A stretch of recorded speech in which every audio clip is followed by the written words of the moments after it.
Hey everybody, Ryan McCaffrey here with IGN, joined by fellow Alien superfan, Jared Petty. Greetings. So we've got ourselves a new Alien game here, my friend, and it is called Alien Isolation. And as you see, first-person game. So already you may be shuddering because you're thinking, oh god, Colonial Marines, here we go again. But this is not the case, Jared. Indeed not. First off, you'll see that that's a scanner, not a weapon, because in this game, there are no weapons. This is a survival horror game. If you've played Amnesia on PC or any of the sort of Slender, Outcast, those types of games, that's what we're going for here. A lonely, there are not enemies in this game. There's basically, there are very few, and one in particular. There's one xenomorph in this game, not 6,000 that you just shoot up. Just one. There's one. So we're here, we're on the ship. We're playing as Amanda Ripley, the daughter of course, Ellen Ripley. Who we see in the Aliens director's cut as an old woman, so we know you're going to survive the game, but how that comes to be, we have no idea. So the first thing I want to point out, Jared, tell me if you agree here, is, the last three Alien games, the last three big ones have been all first-person shooters, 2 Alien vs. Predator games, and of course Colonial Marines, which is the big debacle. We don't need to beat the dead horse here. But what's jumping out at me in comparison to those games here with Isolation is how the lighting is used to set a mood and set an atmosphere, which I feel like wasn't done in those other games. I absolutely agree with you. Lighting is one of the key components of any good horror game. It's also a really important part of Ridley Scott's original vision for Alien. That's part of what makes it so spooky. And the fact that they've decided to run with that. I mean, look at those particles and the way the sun comes through the windows. You come out here and then step into the shadow. It's great. Yeah, and we're seeing that sort of, 1970s sci-fi era motion tracker in her hand here. I love that. In this game, they've gone back and this is the future of the 1970s. They ignore the world we live in. There are no flat screens. That's a CRT she's holding there. This is the future as the people envisioned it when they made this movie. It's lived in, it's dirty, it's dank, it's dark, it's very real. This room that we're walking into here was a place that human beings were living only a few hours ago.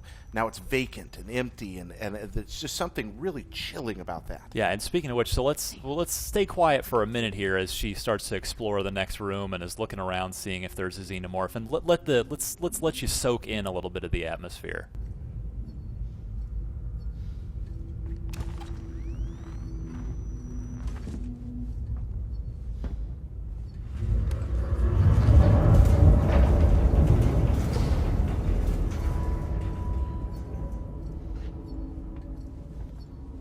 That you mentioned the world being lived in through this sort of eating area, this breakfast area. Oh, there we go. Now it's not that loud a noise, but if you're about to hide under that table and that thing goes off, Alien hears it, you are dead, and I love that. Yeah, and you mentioned there's that the old school the bobbing bird there as you're picking up this gas can. But you made an interesting point when we were watching this before we recorded. About that little bobbing bird. Well, if you listen to the rhythm, the cadence, it's almost like it's going to sync up with your heartbeat, or with heavy breathing when you're frightened. It's going to boom, boom, boom, boom, or which is the same thing your scanner does and did in the movies. That boom, boom. Everything's designed to bring you into the atmospheric tension. I think it's a wonderful sign about the potential of this game. And as we skip slightly ahead here to the next clip, things are starting to get a little worse and a little more terrifying. Just wonder where it is, and you think, would this be boring? But you realize that this is the kind of game where you make one error, one mistake. Right. There's no way to fight back, and you're just going to die. Yeah. So we'll pick up this blowtorch again. I really cannot say enough about the lighting in this game. I think it makes half the game just by itself. I really agree with you, Ryan. I think that the atmospheric power of the lighting and how the lighting's integrated with the sound, you notice the changes in the light seem to come with thuds or clicks, or even that first clip that came in, that tuk, tuk, tuk, tuk, it's just wonderful. It feels like the kind of place that a horrible monster could be walking around waiting for you, and that's accomplished with some really clever design. So as we walk by the cereal on the breakfast table, we should note that this game is actually coming for Xbox One, PlayStation 4, PC, as well as the still current-gen platforms as well, 360 and PlayStation 3. Oh, look at that cool focus effect. That was cool, yeah. So the highlighting in, looking at the motion tracker and then looking down the hallway.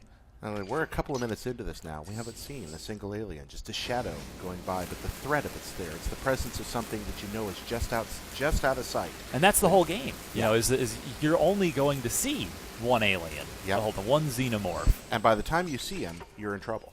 Yeah, because you don't have weapons. You don't have a machine gun, an assault rifle. We do know there are other people in this game because we heard them on the radio there a second. Oh, yeah. Look here, things are picking up. Yeah, as we skip ahead a little bit again, things get worse for Ms. Ripley. Once again, these wonderful sound effects drawn straight from the movie. Yes. You hear a lot of the same sounds. Really, that is unfortunate. That is more unfortunate. Gravity. I keep hoping that there's going to come a scene in this game where you fall into zero G and the alien is floating next to you just out of reach. I think that'd be wonderful. If there isn't, I think you should be a designer on the next Alien game. Well, thank you. I appreciate that. I'd love to be a part of that. Yeah, Alien games have by and large not been treated all that well over the course. And then the last one was just such a grease fire. I have high hopes coming from a completely different development angle that this is going to turn out well. Yeah, this is Creative Assembly is the developer behind this.